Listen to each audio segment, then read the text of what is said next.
A very good evening and a warm welcome to this week's first edition of Primetime News. I'm Salima Shimwe-Feleni. Leading our news bulletin tonight, police investigations heads have been accused of interference and allegedly releasing a colleague's son from custody under questionable circumstances. Edward Mumbo Jr. compiled this report. Police officers from the Commercial Crime Investigations Division, which falls under Ngarusep, claimed that Ngarusep insisted two suspects arrested in connection with the alleged fraud be released without being formally charged and processed, while the formal paperwork was also not completed. The two suspects, Zimbabwean national Patrice Uraineza and Namibian accountant Joel Mwatongwe, were arrested on the 3rd of August 2021. The two were arrested for allegedly defrauding 326,000 Namibian dollars from an entity where Uraineza is a shareholder. Uraineza's business partner, Archie Mbakile, was responsible for opening the fraud case with the police in 2020. Joel Mwatongwe's father is Chief Inspector John Mwatongwe, who is based in the Rongo region. Police sources suspect that Ngarusep's insistence on the release of the two suspects is linked to the fact that John Mwatongwe is his colleague. Mwatongwe denied any involvement in his son's arrest or subsequent release. According to information at hand, Mbakile went to the police after allegedly discovering that his business partner, Uraineza, stole 326,000 Namibian dollars from their business, Native Bricks, using Joel Mwatongwe's assistance as the company's accountant and bookkeeper. Mwatongwe last year reportedly moved the money to an entity called Squirrel Investments, owned by Uraineza. When Bakile queried the transfer of the funds, Mwatongwe allegedly said he was acting on instructions from Uraineza. Bakile then opened a criminal case in August last year, and police investigations led to an arrest 12 months later. Meanwhile, those responsible for the arrest feel that their hard work over 12 months has gone down the drain. After their release from custody, the suspects allegedly could not wait to inform Bakile that they are untouchable. In a text message seen by this agency, purportedly said to Mbakile, "You thought you will send me to jail? Never in your dreams. General Sebastian Deitunga and Ngarusep are my people. They listened to my lawyer, Martha Nambali, and there is nothing you can do, you foolish foreigner. Who do you think Deitunga's lawyer is? I am out and will never go to jail." Efforts to solicit comments from Deitunga and Ngarusep went futile as their cell phones went unanswered. Conducted about the matter, police spokesperson Kauna Shikwambi justified the release of the two suspects. Shikwambi downplayed insinuations by those in the Commercial Crime Investigations Division that the suspect received preferential treatment. The Namibian police force NAMPOL made several drug-related arrests over the weekend. Rodney Pinar compiled this report. Its weekend crime report issued on Sunday indicated that a 30-year-old man was arrested at the Windhoek Rehoboth police checkpoint after police searched him and allegedly found cannabis worth 331,000 Namibia dollars in his possession on Friday. A 24-year-old man was also arrested at the Windhoek Rehoboth checkpoint on Friday after he was allegedly found in possession of cannabis weighing 1,000 grams and valued at 50,000 Namibia dollars. Furthermore, a 33-year-old male suspect was arrested at Henties Bay for possession of cannabis on Saturday. According to the report, the suspect was allegedly found in possession of cannabis worth 11,820 Namibia dollars. The police further arrested 3 men and 2 women in Rehoboth's Block G residential area on Friday. According to the report, the suspects were found in possession of dangerous dependence-producing drugs, including crack cocaine and cannabis, altogether valued at 550 Namibia dollars. The Electoral Commission of Namibia, ECN, has approved the participation of 4 political parties and 2 independent candidates in the by-election for the Katima Mulilo urban constituency. ECN Public Relations and Communication Manager Lion Ndengu confirmed to NAMPA on Monday that Popular Democratic Movement, Independent Patriots for Change, SWAPO Party and the National Democratic Party have all nominated candidates for the position of Katima Mulilo Urban Constituency Councillor. The 2 independent candidates are Kubwina Paniso Miller and Kando Gibson Kubana. The by-election is scheduled to take place on 25th August 2021. It was prompted by the position left vacant by former Katima Mulilo Urban Constituency Councillor John Mukaya, who died in a car accident in May this year. The election is being held in line with the Electoral Act of 2014, which allows for the holding of a by-elections within 90 days of a vacancy arising. Still more news from the Zambezi region. Inhabitants of 3 villages in the Kongola constituency have been left without water for the past 3 months owing to a lack of funds to repair a broken water tank that supplies water to the villagers. This was confirmed by Kongola constituency councillor Bernard Basihu in an interview with Nampa when approached for comment about the challenges the constituency is facing after one of the community leaders complained about water scarcity and slow response from the councillor's office. The villages in question are Muyako, Queensland and Choi in Kongola in Zambezi. Queensland community leader Martin Lucato, who's also the president of the National Democratic Party, said the 3 villages with a combined population of 3,000 and 4,000 people have been sharing one water tank for many years, but it is now out of order, leaving villagers and their livestock without water for 3 months now.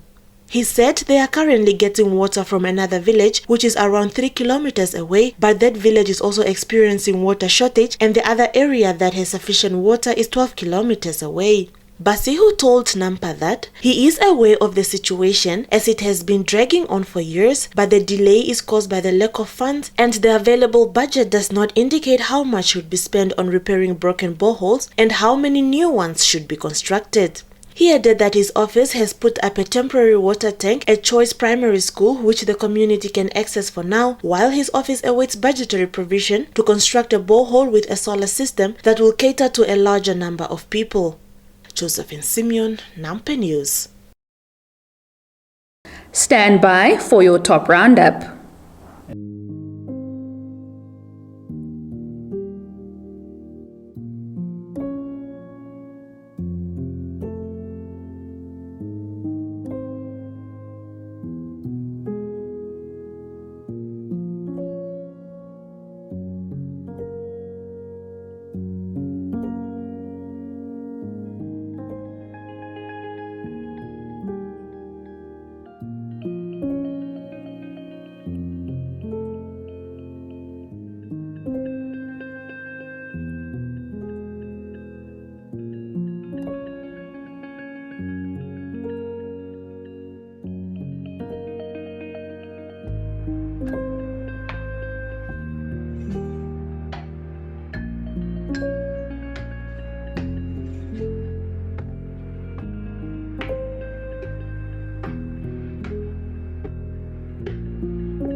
Welcome wherever you are on Planet Football. You can go anywhere in the world, but nobody feels football like we do. And they dare to sing. It's a rhythm. 1, 2. 1, 2. Football. La football. Soccer. 1, 2. That moves us. Salah to settle in. There's no feeling like that feeling. It's so nice. It's so nice. Nothing compares to DSTV's unbeatable football offering. So stay connected to watch the best football on the planet. And now, a look into the world of business and economics. The Director of International Relations at the Namibia University of Science and Technology, Dr. Marius Kudumo, has said until the 2 Kavango regions and the country at large understand what poverty is, it will not be properly addressed. Sawi Hausiku, our Kavango region-based journalist, filed this report.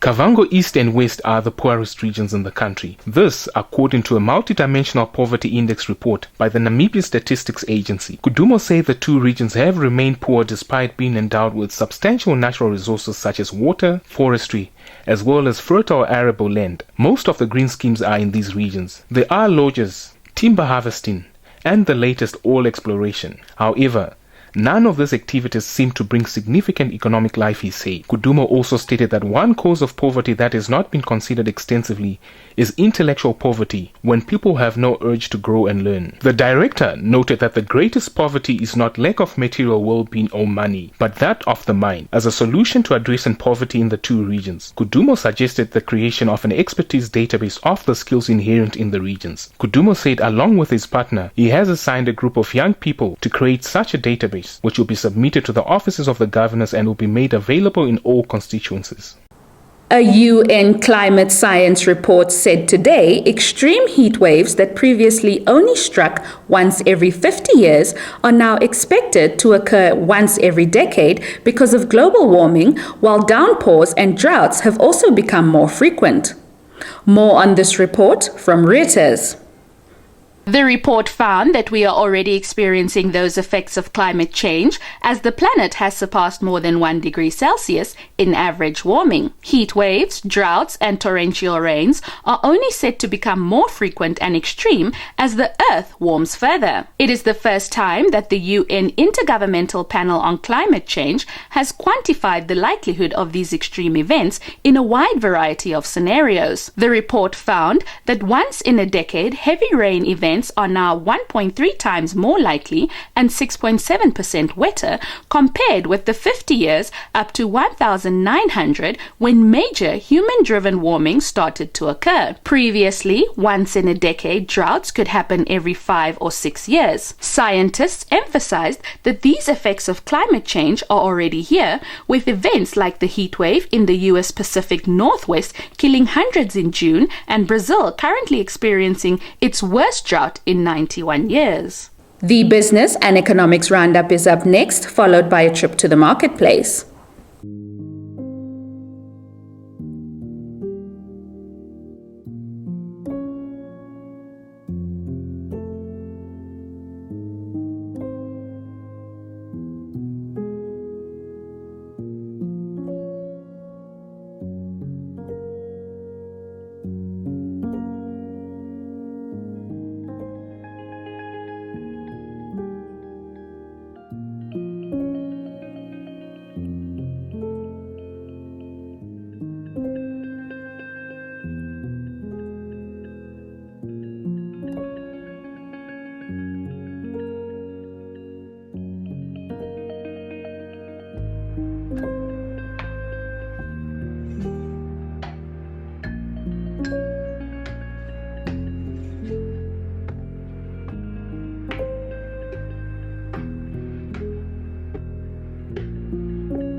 We were born for this moment.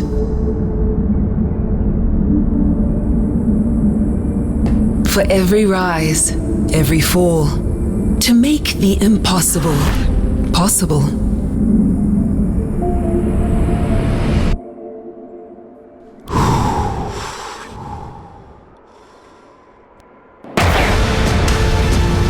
To create moments that inspire and live the thrill of excellence. On the grandest stage of all. Forget the past, for the future awaits. This is that moment we've all been waiting for pride, for country, for you. Brilliant performance that was. The Olympic Games Tokyo 2020. It's go time on GoTV. Love it. And with that, we've come to the end of our top segment. Kindly stand by for your sports update with Joy Gosses. Thank you, Selima. Good evening and welcome to Sport Planet. We kick off with some football news. Lionel Messi is expected to arrive in the French capital today, lured by the limitless funds of Paris Saint-Germain, having bid a tearful farewell to Barcelona after 21 years. AFP has more on this story.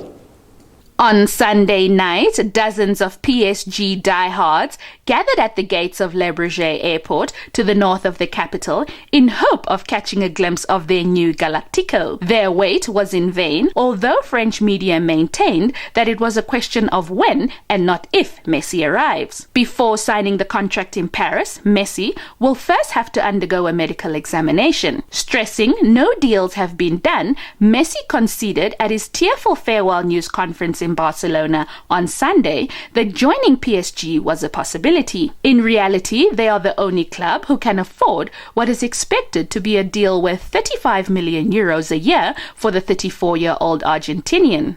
I gave everything for Barcelona from the first day that I arrived right to the last. I never imagined having to say goodbye, a tearful Messi told the news conference. Still more news from Barcelona. Sergio Aguero has been ruled out of action for 10 weeks, the club said today, deepening the Catalans' troubles ahead of the new season following Lionel Messi's shock departure. More on this story by Reuters.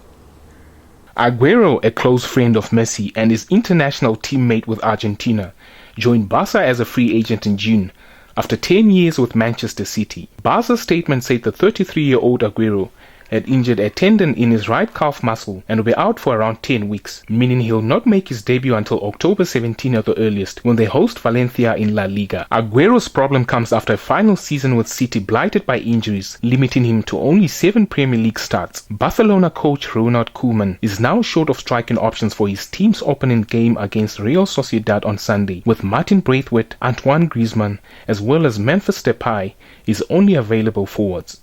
Your sports roundup is up next.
Getting GoTV was the best decision James has ever made.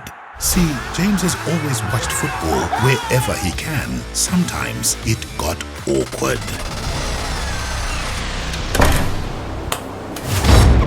It was never really comfortable. And finding a good place to watch became more and more difficult, not to mention costly. Traveling for his games took its toll on James until he discovered something big. Now that James has GoTV, he can finally enjoy the perks of Home Ground Advantage. Good for you, James.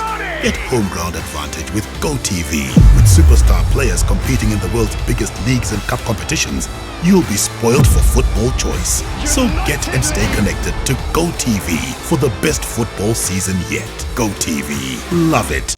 We have come to the end of this evening's bulletin. We thank you for tuning in. Do give us a thumbs up and share. If you are new to this channel, please do subscribe. Also, click on the notifications bell to stay informed with the latest local and international news. Do join us tomorrow evening. From myself and the entire production crew, wishing you a good night.